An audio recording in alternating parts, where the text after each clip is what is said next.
ശബരിമല സന്നിധാനത്തുനിന്നും ശ്രീ ശബരിഗിരീശൻ ആറാട്ടിനായി പമ്പയിലേക്ക് എത്തിയിട്ടുണ്ട്. പമ്പ നദിയിലെ ആറാട്ടുകടവിൻ്റെ അവിടെ ആറാട്ട് കാണാനായിട്ട് പോകുന്ന സ്വാമി ഭക്തരാണ് ഈ ഇറങ്ങി പോകുന്നത്. നല്ല തിരക്കുണ്ട് അയ്യപ്പസ്വാമിയുടെ ആറാട്ട് കാണാനായിട്ട്.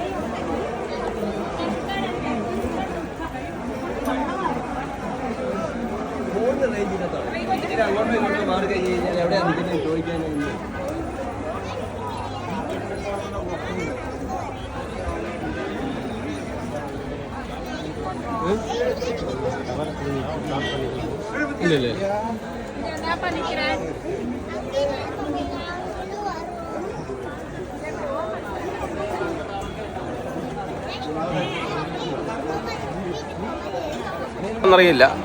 അയ്യപ്പസ്വാമിയുടെ ആറാട്ട് കാണാൻ ഇത്തവണ ഭയങ്കര തിരക്കാണ്. നമുക്ക് അങ്ങോട്ട് അടുക്കാൻ പറ്റത്തില്ല, അതുപോലെ തിരക്കാണ്. എന്നാലും എല്ലാവരും അങ്ങോട്ട് പോവാണ്.